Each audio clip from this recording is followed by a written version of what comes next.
Hello, everyone. My name is Kim McGuire, and I'm an executive coach with Fortune Management, and I've got a really great interactive video for you. We're going to be talking about ghost hygiene with our sister company, Hygiene Mastery. Today, I've got Shannon Richkowski, who's the director of Hygiene Mastery, and we've also got Brooke Middleton, who is a Hygiene Mastery coach, a practicing hygienist, and she's also done ghost hygiene. And so I can't wait for you guys to see both the PowerPoint. We're also going to give you a practical flip chart presentation. So take it away, Shannon. Thank you, Kim. Well, it's great to be here. The focus of today's presentation is ghost hygiene. And one of our taglines, or one of the things that we like to say, is ghost hygiene is not nearly as scary as openings in the hygiene schedule. In fact, I will break down for you the value of our hygiene visits and the losses that we can have when we have open time. So we'll get to that a little later.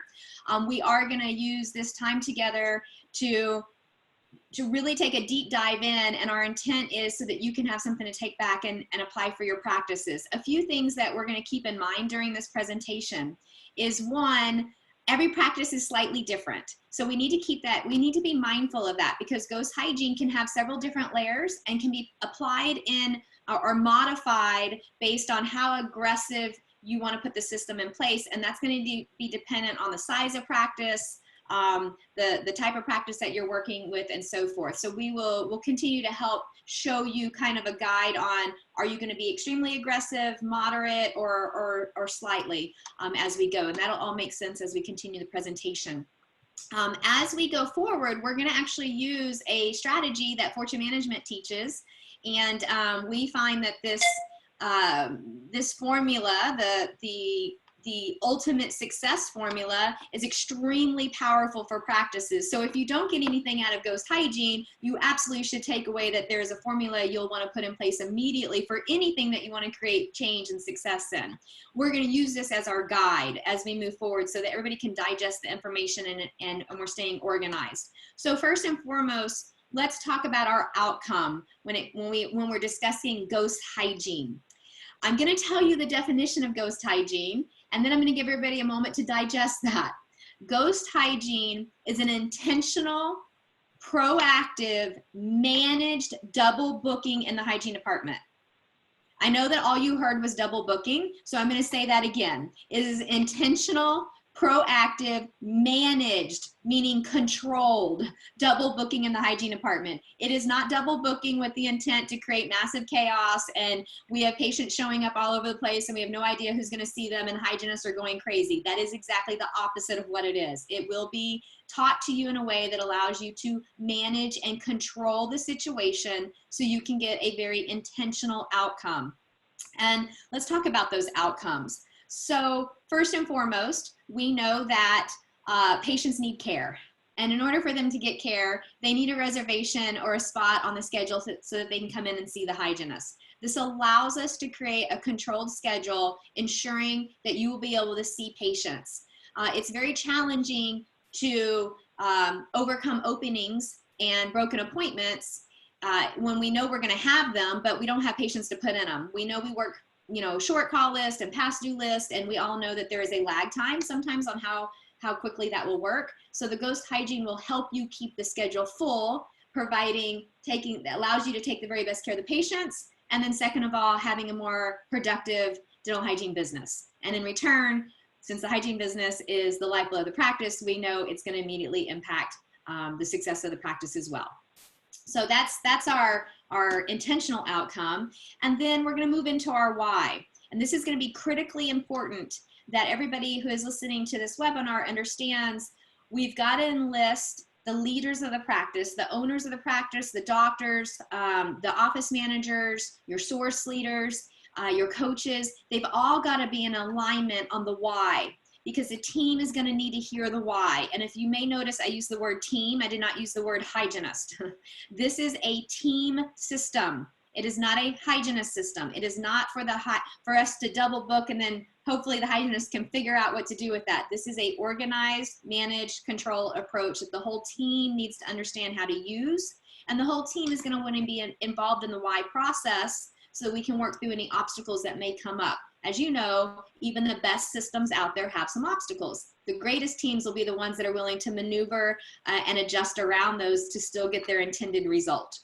So the why, what might that be? It's really for each team to figure out on their own. It's not for me to declare for them what their why is. That's probably not going to work out to anybody's advantage. But some of the things that I hear is, well, our why is about making sure we're structuring a schedule that can get more people in so we can take the very best care of them.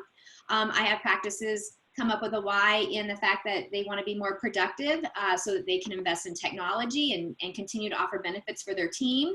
I know with Fortune, they have a 30-year tried and true bonus system that many team members rely on as far as impacting their lives. They use the bonus system to fund 401k plans, to get out of debt, take their families on important vacations. I've seen all kinds of scenarios where if the team member had not had that bonus system, it would not have been able to, the bonus system was able to impact their lives in a positive way. And so some teams tell me that their why is, we know that Ghost Hygiene allows us to be more productive, and in return, we can feed into our bonus pool, and we're getting our bonuses. So the coach's job and the leader's job is to come together with the team and establish a why, a strong enough why that can help push us through the action steps. And today's presentation is really going to be about what are those action steps? What are the step-by-step approach to putting in an effective Ghost Hygiene schedule and how to manage that.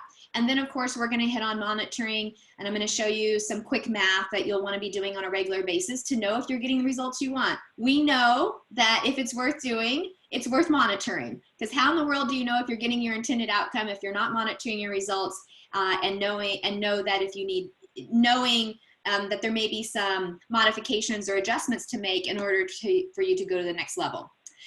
All right, so we're going to move forward. We're going to start with, actually, I don't quite need that slide up yet. We're going to start with the taking the massive action.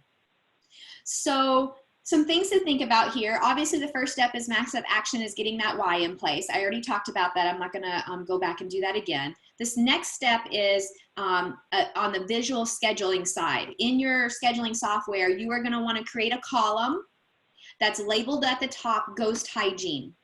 And that column is owned by the hygienist and the hygiene coordinator, or whoever is on that. They may not have that title, but somebody on the admin team who helps control, oversee, and source the hygiene schedule.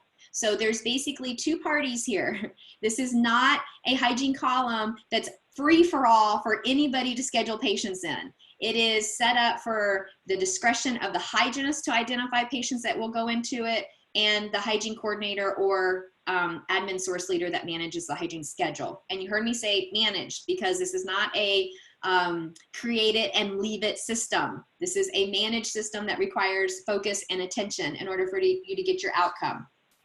So you're going to create this column.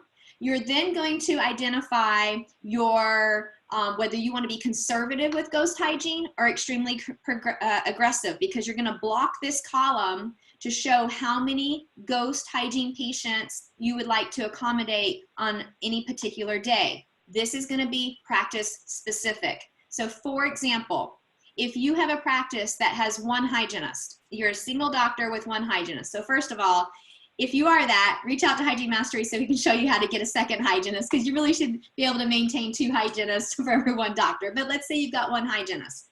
You are not going to have as much freedom and flexibility to be super aggressive with this, because you have one hygiene column, 8 patients, and you're not going to have as many organic openings because you're only working with 8 patients for one hygienist. For every additional hygienist you add, you can be more aggressive, because the goal here is to create a patient who would be interested in coming in that day at a particular time, whether it's mid-morning or mid-afternoon, that you would be able to utilize as a person to fill an opening that you're going to have. And I'm saying that you're going to have because, for the most part, every dental practice in this country is dealing with hygiene openings. In fact, it's one of the #1 things that practices will call Hygiene Mastery for. Tell us how to not have openings. Well, as soon as a consultant tells you that they have a recipe for you to have 0 openings, run. Because we will have openings in the hygiene schedule. We are dealing with human beings that have lives outside of our practice that we can't control. So we are gonna have the mom that has to pick their son up from school because the school called and the son is sick. We are gonna have the professional who gets called into a last minute work meeting and can't get out of it. So if we know we're gonna have openings, why not have a system that allows us to be more effective at filling those last minute openings? So for every additional hygienist you have, you can know that your risk factor of having openings will increase. So for example, Brooke is on the line with us today, and I know Kim mentioned she's a clinical practicing hygienist along with being an amazing hygiene mastery coach. And Brooke, remind me, in one of your practices, how many hygienists did you guys have going at one time? What, 7, 8 hygienists? Yes, we had 8, depending on the day. Yeah, so think about this, guys. If it's 9 o'clock in the morning and you have 8 hygienists, you have an opportunity to have 8 openings. That's higher risk than a single booked hygienist in an office, or an office as 1 hygienist. You have an opportunity to have 1 opening. So the more hygienists you have, the greater the risk. So the greater the risk, the more aggressive you can be at this.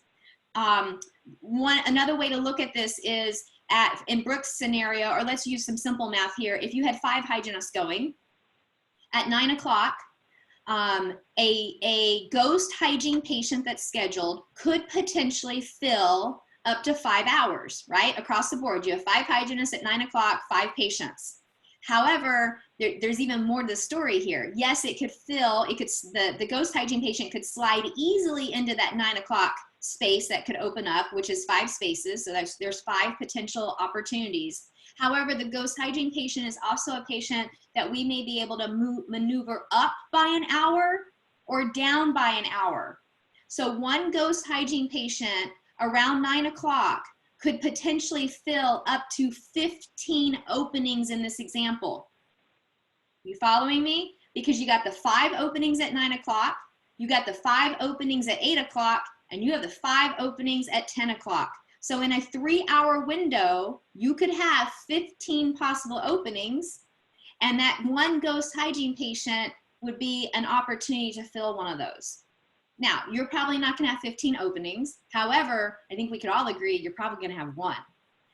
We've all done this. Ask any clinical hygienist that's worked in a practice, and we know that this is gonna happen. To prove that, we will put a tracker in place so that we understand what risk do you have. There's a way to measure. We can look back 12 weeks or 6 months, depending on how much data and certainty you need. Everybody needs a different level of certainty. So if you're a practice that needs massive certainty in knowing what our downtime percent is, because your downtime percent is the amount of openings that were left that we didn't have a patient in. If you're fluctuating at 20%, you can be more aggressive at this. If you're fluctuating at 30%, you can be even more aggressive. If you have less than 10%, then ghost hygiene you may be using on an extremely conservative side because you just naturally don't have these organic openings to slide these people into. Okay, so those action steps, one is creating the column, starting to understand how aggressive you should be in this process, putting a tracker in so that you can know what that looks like and doing the homework. The next thing is identifying the type of people that would go into the hygiene column. So if you have a patient that is a Brooke only patient, like if they even showed up and anybody even indicated by accident, they might accidentally see another hygienist, the patient would leave the practice. That's not an ideal ghost patient. So we're gonna take some common sense here. There are people who we would not put into ghost hygiene because just lack of flexibility. So the ghost hygiene column is made for patients that we know on record, which we all have them, that are extremely flexible. They're the Susies that just love coming into the practice. If you study the DISC scale, they're probably gonna be your high I patients. They're the people who they just love being there. They love talking to anyone. They love your practice. They love your culture. And they've seen multiple hygienists and so forth. They're your retired patients, your patients who don't have to have the exact 5 o'clock appointment or the 7 in the morning appointment. They're the ones that are retired and have a little more flexibility during the day. We do not recommend that they are your perio maintenance patients that tend to see the same hygienist sometimes. However, it could be the perio maintenance patient that's not compliant, that kind of comes and goes in your office. They're haphazard. They could be, another ideal patient is the one of record that you can see in the patient ledger. We hope that everybody's indicating when a patient no-shows or breaks an appointment at the last minute. We can see their history. If they have a long history of not valuing your time and the reservations you're scheduling for them, those would be ideal ghost patients, because these are patients that, as we approach, when we pre-appoint a ghost hygiene patient, as we approach that day, they are patients that we may start maneuvering their appointments around slightly. Most of the time, they're going to slide over evenly, but on occasion, we may have them come in an hour or an hour after. And I will continue to process how it starts to look the day of, because there's some steps there. So another action step is 6 months out, we want you to create start filling in the ghost hygiene column based on your level of risk that you're willing to double book at. In a very conservative approach, you may have one in the middle of the morning and one in the afternoon. I'm going to advance the slide here so that you can see an example of this. So hygiene. Shannon, can I get some clarity? Can I Yes. get some clarity from you? So is this, we're looking 6 months out, or are we looking a couple weeks out? Can you clarify that? That will depend on in what situation you're using ghost hygiene. And actually, let me back up, because you just asked a great point. What are some situations and why we would put ghost hygiene in? So Perfect. First and foremost, ghost hygiene is fantastic for practices that are working reactivation. You will have offices tell us, well, gee, Shannon, I know there's all these patients on the past due list. I need to get them in for no other reason. We need to do an oral cancer screening on them, for God's sake, because we haven't seen them in a year. But I have nowhere to put them. I have nowhere to put them because the schedule's been pre-appointed with all these hygiene patients. These hygiene patients aren't confirmed yet. So it's kind of an artificial schedule. We look booked, but we know once we start confirming, we're going to have changes. So it's a great way to start getting your reactivated patients off the past due list and onto the schedule. It's also a great way to establish whether or not you want to hire another hygienist. So a lot of offices are like, I'm kind of on the fence. Do I need another hygienist? Do I not? You can start to build a ghost hygiene column that the initial intent is to use for fill-in openings. But if you start to see that the ghost hygiene column is becoming a more viable column of patients, and then you start to roll a hygienist in that can see that column. So it helps you start to take those baby steps in knowing, oh, wow, we're having less and less opportunities to move our ghost patients over. This is becoming a real column that we could actually see. So there's that. The other thing is, we know that practices have situations where they have an unforeseen shutdown, meaning I have to reschedule 2 weeks of my patients. We've seen practices that have gone through a hurricane and now they've got to move 2 to 3 weeks worth of patients out into the future. Or we know that offices experience situations like the coronavirus episode. We had a large amount of patients that need to be moved out into a future schedule, but we don't have openings in the future schedule because we're pre-booked with unconfirmed patients. So we have to remember that just because the schedule looks full 4 weeks from now, we will have organic, natural attrition in those with the appointments. We're going to have some appointments. Right. Yeah. So did that help answer the question?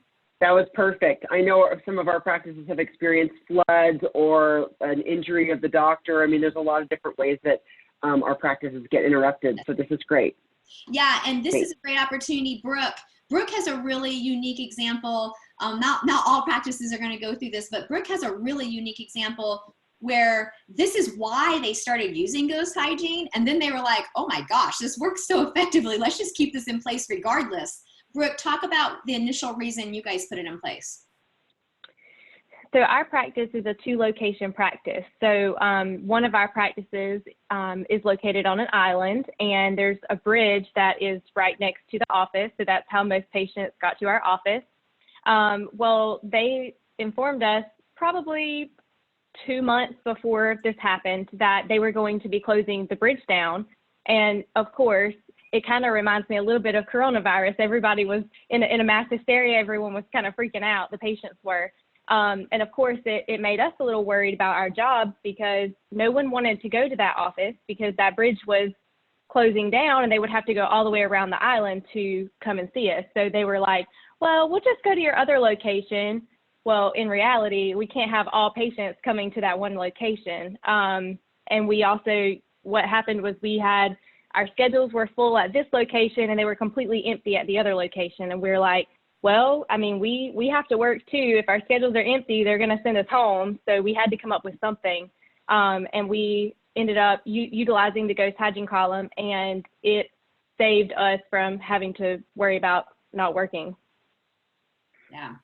Yeah, because basically they intentionally, proactively, with a controlled, managed system, double booked, knowing that in 3 months, 4 months, 6 months from now, patients were going to cancel because they couldn't take the bridge. Who wants to drive all the way around an island? So they knew they were going to have attrition in the schedule, and they prepared for it. And because they were proactive, they took something they didn't have control over, and they controlled what they did have control over, which was they were able to double book it and see patients because they knew some people would still come in. So it worked really, really nice. And then the bridge is built. The bridge is gorgeous. I know, because when I go see this practice, I take it, and now they still do ghost hygiene because they were like, well, gosh, it worked for that. And it also works just for our natural organic openings that we get. So it's been very effective. Okay, so here is on the PowerPoint, you can see an example of a schedule. You have Hygiene 1 and you have Hygiene 2. This is a 2 hygiene practice. And you can see that they created a ghost column next to it. This is ghost hygiene. So Hygiene 1 and Hygiene 2 has a very specific hygienist working that. It is your predictable. I let Brooke likes to use this word when she teaches this. The hygiene named columns, the Shannon column, the Brooke column, those are the most predictable patients that you're going to have. They're the patients that are confirmed. They're the patients that need a specific hygienist. They're the patients that have to have a certain time, that sort of stuff. Ghost hygiene, there's no hygienist assigned to that yet, but they are patients that want to come in on that day and around those times who we are going to look at using to fill into our openings. They are also your least predictable patients. So you'll notice in this particular scenario, this team has agreed that their risk that they're willing to take is they will book 4 extra patients a day. They have 2 in the morning before lunch and 2 in the afternoon.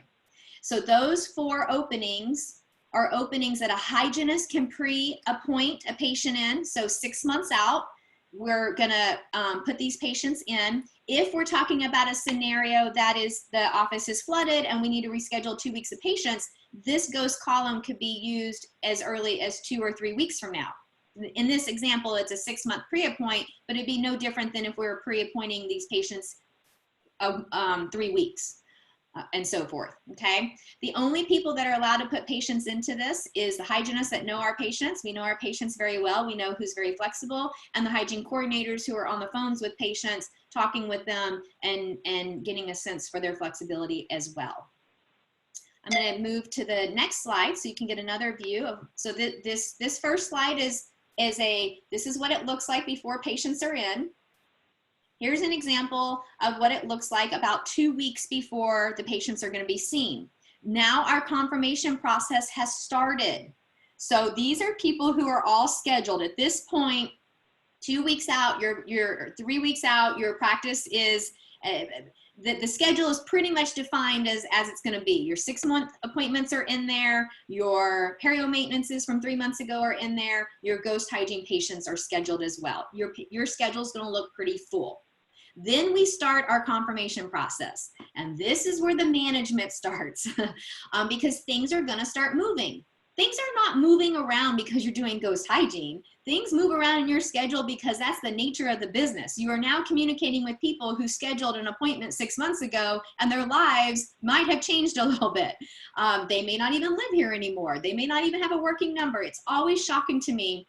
Some offices offices will resist this even at a very conservative level. I mean, like really conservative, so conservative that I'm telling them, okay, that patient in your schedule at 10 o'clock, you've not heard from them in 6 months. They have not returned any of your texts, emails, or phone calls, or you don't even have a working number for them. We're all looking at that appointment saying, they're probably not coming, yet we're not willing to double book next to it and make it happen so that we don't end up with an opening. So we don't want you to be that kind of practice. We want you to identify your risk manage, or the risk tolerance, and at least consider being super conservative.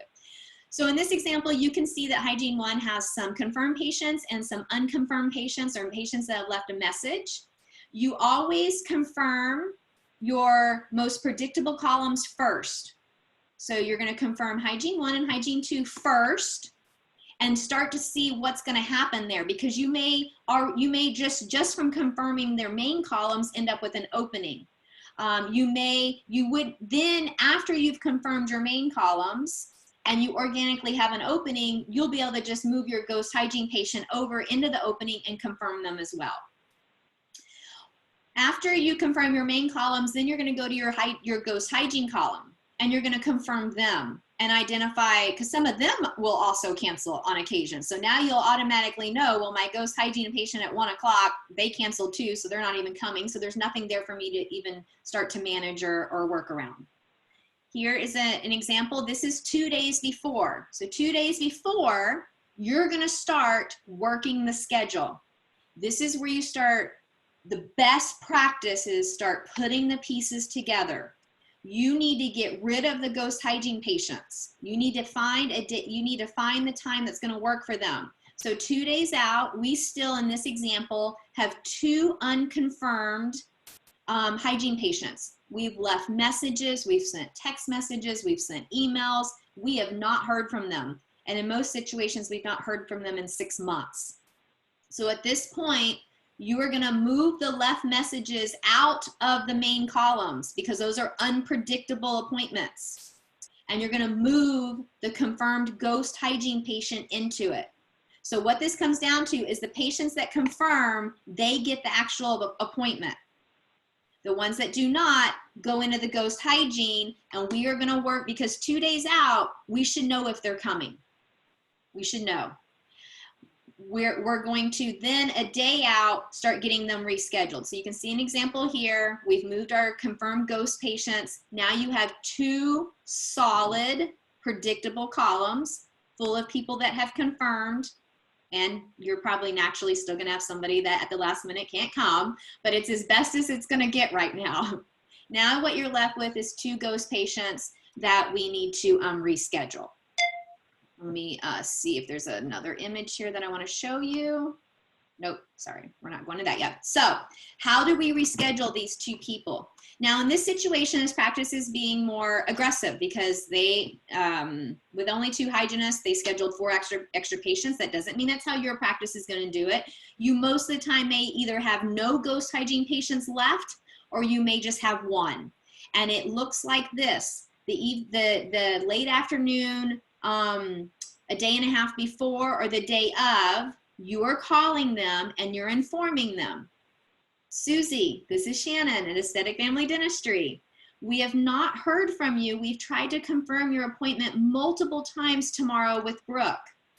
We need you to call our practice immediately so that we can find a day and time that works for you. I just very elegantly told them they no longer have an appointment tomorrow. So I'm rescheduling them. I'm rescheduling them and finding them another day and time, because we have nothing else to assume. We have no other indications that they're coming. So this is a very managed process. Now, let's talk about some of the risks, because the patient could call in or the patient could show up. So I got to show you the 2 ways to handle it the day of if they do show up. The patient could call in and say, you know, oh my gosh, I thought I had an appointment. And that's where you navigate. You can give them a quality response. We apologize for the impact. We actually thought you moved. We hadn't heard from you in 6 months. And we had so much uncertainty. We didn't think you were going to be here tomorrow at 2 o'clock. Let's go ahead and get you a day and time that does work, that we can confirm for you. So you are going to maneuver them into another day and time. Or I'll use the example in the next scenario because you'll handle it the same way on the phone as you would if they showed up. So the next thing is, if you are a practice that handles uncertainty well and is able to navigate situations well, which many practices do, you can agree that if the patient does show up or does call back and you can tell that there's a pinch or an upset, that you can agree that you will find a way to see them. So there's two ways to handle this. If you have the one obstacle that could happen, a patient that does end up double booked, because the goal is to get them that we don't have any double booking the day of, then what you do is in your morning huddle, and if you're not having morning huddles, reach out to Fortune Management or Hygiene Mastery, a whole nother area of opportunity for success in your practice. In the morning huddle, the team commits to how they're going to handle this. So it may sound like this. Hey guys, at 9 o'clock, we have a ghost patient that is not assigned to a hygienist yet. Are we committed to doing whatever it takes to see both patients if they show up? If the team is down an assistant because she's out sick and the doctor is overbooked for some reason that day, and it's just one of those mornings that it's complete chaos, then you are going to call that patient and get them rescheduled. It is a must. They must be rescheduled. Or you may identify an assistant says, hey, we can make that happen. The doctor's going to be doing this. I'm going to have 10 minutes. I can seat the patient. I'll get the x-rays. Hygiene, Brooke, you keep working on the patient you're with, and we will do 1 hour of accelerated hygiene. It can be done very effectively if the whole team participates in it, for the very rare occasion that you might end up with 2 patients there at the same time. It can be done, and it can be done very, very effectively. And that's where you go back to your why. You've got to have a strong why in place to be able to work through some of these pinches that might happen. I was talking with Brooke because I know the volume that she runs and the things that she had seen. And I asked her, I said, in all the time that you've done this, how many times are you seeing these big pinches? I mean, like major upsets. And I was shocked by her feedback because they see so much volume. I was expecting there to be a large amount. And what did you say, Brooke? Like you really could only recall what, maybe three incidences? Maybe two in the course of like 8 months. It's not something, because we're intentionally making sure that those patients aren't all there the day of. That's why we wait to call them last minute, and we wait until we have those holes to plug them in, so that we're only having to contact maybe 1 or 2 patients to reschedule them. So if they do show up, it's like, okay, it's 1 or 2 patients over the course of 6 or 8 months. Like, we can make it work this one time. You really want to look at rewards versus risk. Is there risk in this? There is. But are the rewards great enough to overcome those risks? And that's where you go back to those whys. Did you establish a strong enough why that makes that reward? I want to run some numbers for you, because some of the listeners today may also be use numbers to help understand the difference that this can make. So I'm going to go to the flip chart. I'm actually going to get us out of this screen view. So everybody give me just a second. We're going to kind of change the Great. As you switch to your flip chart, I also just want to reiterate, it takes great communication amongst the team, great attitude, and a mindset of taking the very best care of our patients, team, self, to be flexible with this. It also sounds like maybe at a team meeting, you would need to work out, well, what would modified accelerated hygiene look like for that 1 hour, which we might experience every once in a while. So I love that. That's great. Cool. She's got her flip chart with some numbers. And love it. I have my best teams. You know, the teams that you just see them thrive. You know, they've got the same systems as everybody else down the road, but for some reason they thrive at a different level. They're so funny. I'll ask them, I'll say, when you do ghost hygiene, what is the biggest distinction? What has you be able to make it work? Because when I have practices that say it's not working, I want to give them that secret recipe, and they just have this mindset. Shannon, it all works out. It just works out. We make it work. And the interesting thing is I'll have somebody tell me, the one time we didn't think it was going to work and we were really worried about 9 o'clock when all the patients were going to show up, 2 of the doctor's patients didn't even show up. And then we had three assistants sitting around without a doctor, a restorative patient. So it's just being very, very proactive in this approach. And the rewards are great. We talked about some of the rewards earlier and the why. I'm going to give you some number rewards to play around with. Okay. So can you see what's written on this flip chart? Is it coming up clear on your end? Yep. Okay, great. So the first line I have up here is hygiene production. And I know that we're going to be talking with people all over the country, so I'm going to keep things very averaged and super conservative. So the numbers that we come up here will actually be much more increased in situations, but rather than inflate it and have somebody on the webinar say, well, our fees are less or whatever, we're going to be really conservative with these numbers, okay?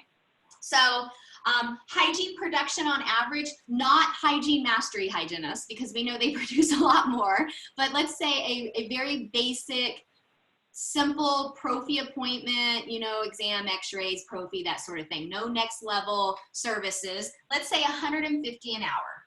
So I'm going to put in 150 an hour, okay? And then we have, remember, for every $1 in hygiene, we see $2 in restorative. So if you're missing a hygiene visit, it will impact the restorative schedule. So we know for every $1, $2 in restorative.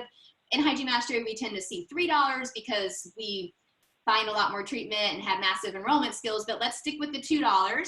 So we're going to put $300 on the restorative appointment. That's going to equal $500. So far what I've shown you is for the one hygiene visit that doesn't come, we are at about, so far, a loss of collection or production at about $500. Now remember, I don't know about you, but most practices, if I have a hygiene opening, hygienists most of the time are not clocking out in most situations. So not only do you have a loss of what was supposed to come in, but you still have expenses. The only expense that I'm really going to put up here is hygiene. However, I'm sorry, I actually did the math wrong on this. This is actually sorry guys, 450. I was getting ahead. 450. I'm really excited here. In most situations, you're still paying your full admin team. I don't know how many offices that are having admin team members clock out because there's a hygiene opening. You're still paying admin team. You're still paying your full clinical team in the back. So there's these expenses that are also costing you when the patient's not there. So we know that salary ranges all over the country, and I met with my Hygiene Mastery coaches and said, okay, what dollar amount would I put up there? And we tossed the idea around, and we're just going to put $40 up there. We know that some make less, some make more, but we're going to put 40 up here. So basically what this is going to come out to is about a $500 loss. There's the $500 I was looking for. Give or take a few dollars there, but let's even out to 500. So what does this mean to your practice? Because we've broken down a 1 hour, but what does this look like when you really peel that onion back? If you have an 8-patient day, so on average, if you see 8 patients a day, and you have about a 20% downtime, which is what we see in Hygiene Mastery, when we're looking across the offices, some are much higher. There are some that are lower, but on average, without our help, we'll see that they'll have about 20% downtime. That means the hygienist is seeing patients 80% of the time. They have 80% utilization, meaning of all the hours that I have available, about 20% of them is not with patients because of cancellations. So if you have 20% downtime, that for one hygienist with an 8-hour day, that's going to be 1.5 patients. We know that there's usually offices that have 2 hygienists, so 2 hygienists per doctor. So we're going to multiply that by 2 hygienists. That's going to be 3 patients a day. So everybody listening, this is super conservative. This is for maybe like a 1 doctor practice with 2 hygienists. Anybody listening in that's like, well, I'm a 2-doctor practice, or and I have 4 hygienists, or I'm a 3-doctor practice, you're going to want to rework these numbers because the difference is going to be exponential. 3 patients a day. So you take 3 times 500, that's going to be a $1,500 day. Multiply that by a 4-day week, which we know office is super conservative here, guys. I'm going with kind of the bare minimum. That's going to be a $6,000 week. That's going to equal, with a 47 week, $280,000 a year. We're talking about, on the most conservative side, almost $300,000 a year that these openings are costing. That's amazing. Yeah, it's almost like you got to really look at the numbers. You got to almost digest it for a minute, right? Because we have these days that we have these openings and we get so used to them that it almost becomes, well, that's just the way it is. We get desensitized to it. But we don't always stop and think about, on the scale, by the end of the year, what is this really looking like? Because yeah, I just put $300,000 towards a super conservative approach, but that also equals people. So how many people did we miss the opportunity to do an oral cancer screening and identify oral cancer during the stage that we could still save their life? Or how many people did we miss the opportunity on catching disease at its earliest juncture, saving them time, money, and preventing them from having pain? It's pretty profound. All right, so as you can tell, I get really, really excited about this. I'm gonna move the flip chart and get back in the chair. So once again, it is a proactive, intentional, managed double booking that you control to get the intended outcome of being able to see people in openings rather than us having downtime, and then in return, obviously, healthier patients, healthier practice. I'm going to go. I have a quick question. If we go back to the PowerPoint, yeah. I'm curious, and maybe I missed it, and maybe some of our listeners did too. What do you do with the other 2 ghosts? So those other 2 ghost patients, I think it was 2 and 3. Do they go? Yeah, ghost 2 and 3. Do you reschedule them, or are they the ones where, yes, you reschedule them? Mm-hmm. Okay. Just wanted to make sure we got that. In this scenario, whoops, mm-hmm. Not what I wanted to do yet. Yeah, back to that other slide. Yeah, this slide. So in this scenario, because they were a little more aggressive on the number of ghost hygiene patients in this example, we were more aggressive. So yes, those 2 ghost hygiene patients, well, it also comes down to the practice on what they're able to handle. In my practice, we have a extra operatory on some days because not all of our doctors are there. So my team loves bonus and they really are willing to step up because they know that in order to get bonus, we have to step up and do things at a next level sometimes. They're really willing to pull together to make it happen. So in my office, we would not reschedule these 2 ghost hygiene patients. We would, in the morning huddle, start orchestrating who is my team that's going to help make sure these 2 people are seen. It doesn't look like, oh, let's just keep them on the schedule and come 2 o'clock, the hygienist will figure it out. No, we can't put all the stress or I don't like to use the word stress. The onus on the hygienist. Yeah. All the accountability on the hygienist. It's the admin team is looking at, okay, when they show up, I'm going to help welcome them, and maybe I'm the one taking them back to the extra operatory. Then the assistant's going to come in and do an assessment process and help me get the x-rays and update the health history. Maybe the exam is going to get done before I ever go in. Not ideal. It's not what we teach. But in this moment, the reward is greater than, the fact that we're doing something a little unideal. So in many offices, they'll actually go ahead and see these ghost hygiene and orchestrate the steps in that morning huddle. If you're a practice that that's too aggressive for you, then 1, you're probably not going to have 2 left over because you're not going to be scheduling as many ghost patients. You may only schedule 1 in the morning and maybe 1 in the afternoon. And you're going to. And that's what I was thinking, like really the coach and the doctor need to, and the hygiene team need to come up with what their comfort level is and how flexible they can be. rather than scheduling 4 ghost hygiene patients a day. Maybe they're just doing 2 in the beginning. Yeah. Yes. Cool. Yes. And Great. I have a couple of things to add to that too. I think also with those patients that are in that column, a lot of that has to do with what patients are they. So is it that patient that is a periodontal maintenance that has refused 3-month recalls, and we finally talked them into coming at a 4-month recall, at least to meet in the middle, and we don't think that they're going to show up, but if they do, I want to see them because I want them to know that that's important to me. But you know, whenever the bridge closed and we were doing this and implementing this, we had more on the ghost column because we knew that we would have more cancellations because of that. So when we got that office back to normal and the bridge opened back up, we reduced that by 1. So we had 3 instead of 4, if that makes sense. So there's a lot of different variables, and it's like you said, Kim, it kind of goes back to what that office is comfortable doing. Mm-hmm. Perfect. Yeah. Yeah. So Kim, can you think of any other questions that the viewers may have that we haven't addressed yet? We are going to talk about how to monitor this and why that's important, but outside of that, is there any other questions so far?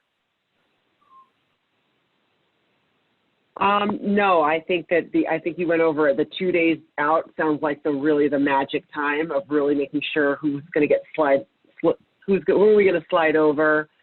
I'm looking forward to hearing how you monitor it. So there's a couple of steps. So there's some monitoring that can be done ahead of time. If you are a practice, it's very conscientious on what is my risk factor. I mean, I have some offices that are like, green light, go, let's do this. We don't do a ton of research and data collection to necessarily prove exactly what their downtime percent is. And then I have many practices that are like, okay, well, you know, I want to be very wise and mindful about what percent, how aggressive should we be? Remember, your aggressiveness is going to be in alignment with the amount of downtime you have. They're going to be comparable. So in that situation, what you can do is, depending on how much data you need in order to prove this, at minimum, you want to go back 12 weeks. So all you're going to do is, this is just man hours. It's very simple. It just requires somebody sitting down and doing. Open up the schedule, count up all the hours that were available for patient care. So the total number of hours a hygienist would have worked to see patients. Then you just go back those 12 weeks and you look at how many openings did I have? That's it. And compare the two. Do the math on that. So, you know, if for my non-math people, just get out your iPhone, and it might look like this. Let's say the hygienist had available 200 hours of hygiene. Okay, so we know our first number is 200. Let's say they had 100 hours. Oh, that'll be too simple. Let's say that they had 60 hours of downtime. So 60 openings over this X amount of period of time, 12 weeks or 6 months. If you want like a lot of data, go 6 months. 12 weeks tends to be the one that most people will look at. So let's say all you have to do is take the 60 openings, put in 60 in your calculator, press divide by the total, which is the 200. They had 30% downtime. Move the decimal 2 spots.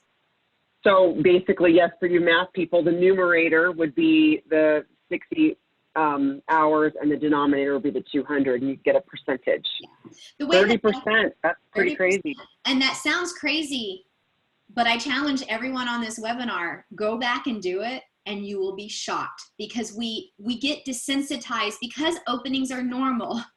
Because we do get them, we all complain about them, and we don't want them, but we get desensitized. We don't actually start to realize how many we really have. And so, you know, it is not uncommon, even in some of your best practices, it's not uncommon that you do this and you're like, I'm at 24%, I'm at 27%. And you plug that into this calculator that I did on the flip chart, put a dollar value to that. It is extremely significant. It makes these pinches that you might have with a very managed ghost hygiene system, it makes them tolerable. It makes it digestible. Like, yep, I can get through that now that I see how the impact is happening. So the first thing of monitoring is, if you want to measure what existing downtime you have. It's kind of interesting to do that before you start this, because then you have a starting line and you know where you started, and then you start to realize, 6 months, 9 months, 12 months later after doing ghost hygiene, you see that shrink and you're like, yes, success. So then after that, what we want to do is we want the coach and your key advisor to have you give them every month. This is what I request for my clients. I want to know every month from my hygiene source leader, I want to know the number of ghost hygiene patients that were scheduled. So those are number of opportunities.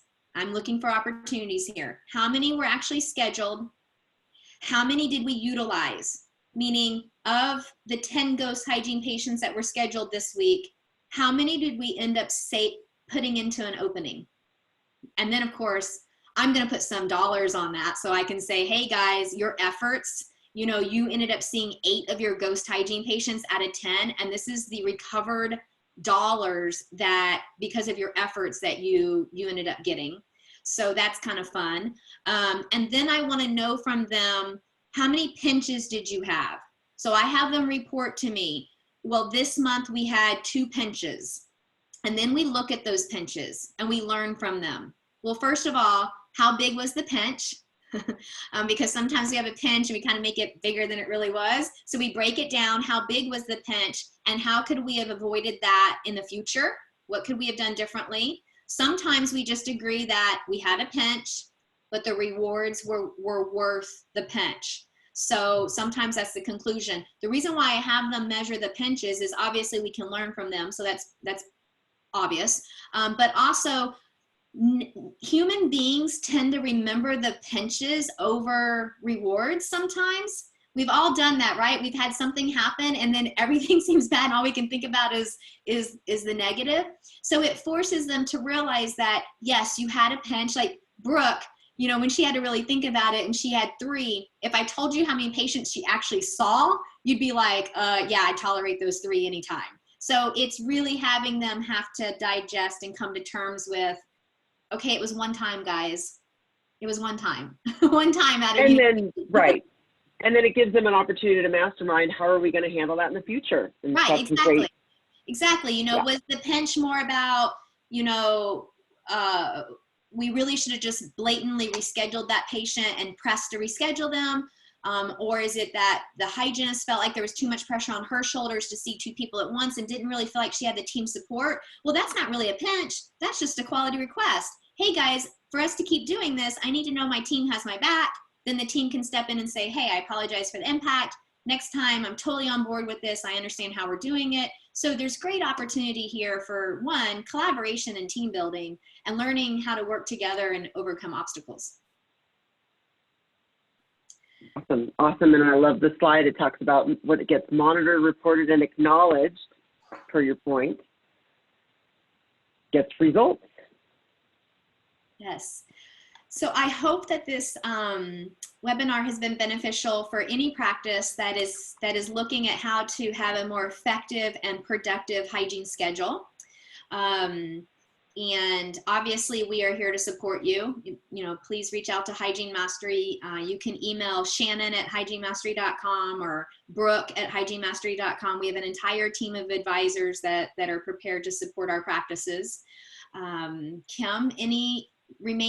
Brooke, anything you want to add? I know, you being so wet-fingered and working with this every single day, did I leave anything out that you as a practicing clinical hygienist would want to hear?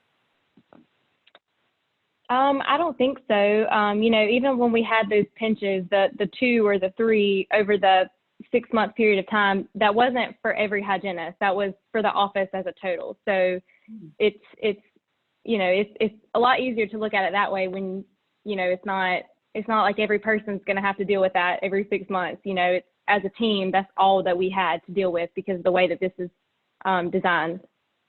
Great. And just to remind our viewers, that's a perspective from a practice that had 8 practicing hygienists every single day, so lots of hygiene. So only 3 pinches. I know we're dealing with pinches all the time, whether it's a patient won't get numb or somebody's late or whatever it might be. So I know our teams can handle it. This has been so valuable. Thank you so much to Hygiene Mastery and Shannon and Brooke. I think our coaches and our teams are going to get a lot out of this. Thank you so much. All right. Well, thank you for having us. We look forward to hearing from you. Thanks.